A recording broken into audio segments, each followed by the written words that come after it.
And I suppose this play, there's an intrigue maybe about this play because it hasn't been done here. There has never been a professional Irish production of the Pillowman. His other works are very well known, but so this is the kind of unseen McDonagh here. So I think people will be pleasantly surprised, maybe pleasantly horrified as well. But it's a good night out, a good night in the theatre. You know, giving us the rights to do the Pillowman, for me, I was extremely honoured.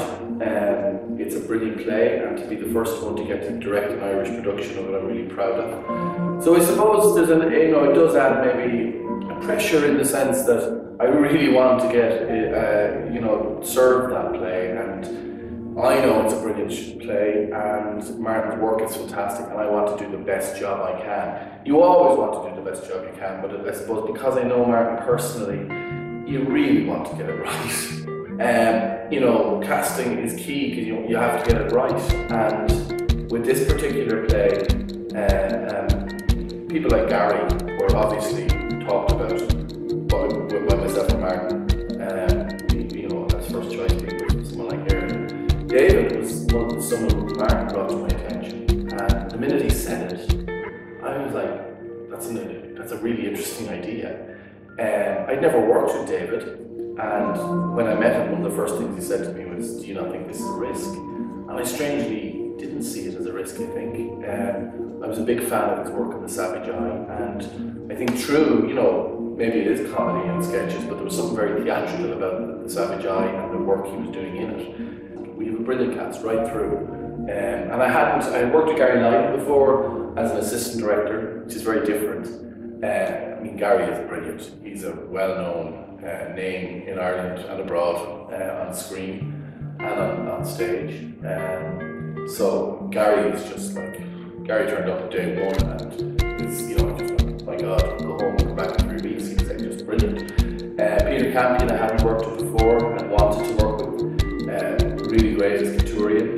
He's a young actor, but he's got a really, really experienced head on his shoulders.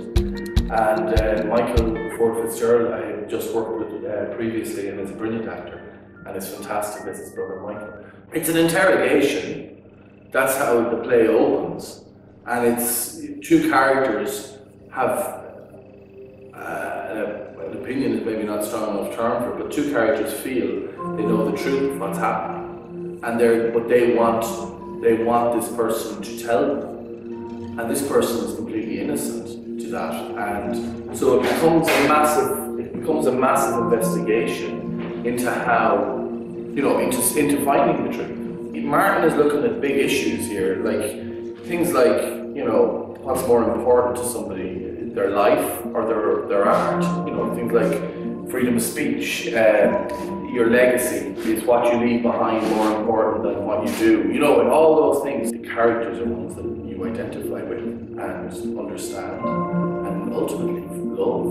The relationship between the two brothers, what we're finding is that it's extremely tender and beautiful, and that does something to an audience as the play goes on. And even Ariel and Topolsky, the other two big roles in the play, they in the first scene you may form an opinion of them, but that opinion can be completely changed by one line later on in the play, and that's what's brilliant about his work.